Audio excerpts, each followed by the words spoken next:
Joining us quite perfectly now is our US analyst, Michael Ware. So, Michael, let's start with the big, beautiful bill.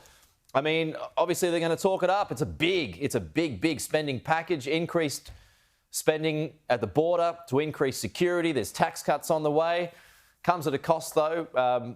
Health insurance for a lot of Americans, Medicaid, that's going to go backwards. But, I mean, the president talks about an investment. What do you make of it? Well, this is a true political achievement by President Trump, and it's a great political feat by the Speaker of the House, Mike Johnson, to have gotten all this done, because this isn't just a bill or an act. This is a mega bill. This essentially rolls up President Trump's entire agenda into one act. It's got the funny name of the One Big Beautiful Bill Act, but it rolls it all up into this one mega bill.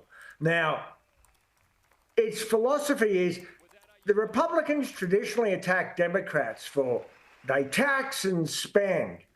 Well, this bill at its heart is untax, give tax breaks, but increase spending. And as you said, the real question is, what effect will that have on the national deficit?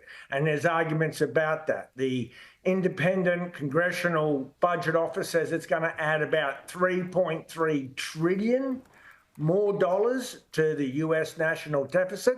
But the White House claims once it rolls out and combined with other policy developments, it will actually save $5 trillion off the deficit.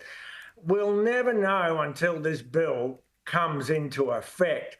But, you know, as you say, the big winners are defense, border security, the tax cuts, fossil fuels, and the way they plan on all of these tax cuts and increased spending areas is by raiding welfare.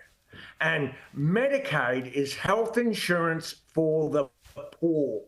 And they're also attacking deeper into the social welfare net by targeting food stamps and also by basically chopping the green energy industry off at the knees by wiping out subsidies and by reducing research and development and focusing on fossil fuels. Yeah. So, look, we're never going to know the truth until all of this unfolds. Yeah.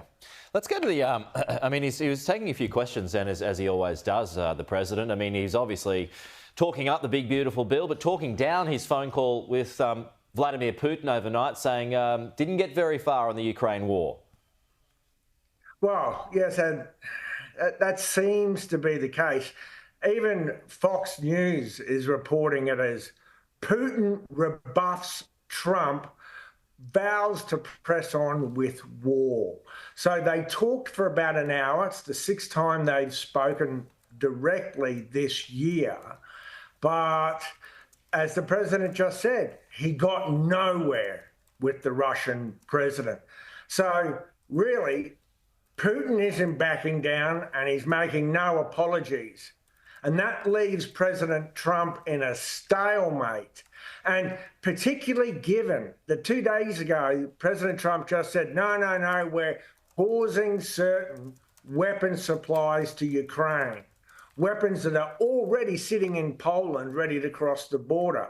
And he says he's doing that because America's running down on its stockpiles.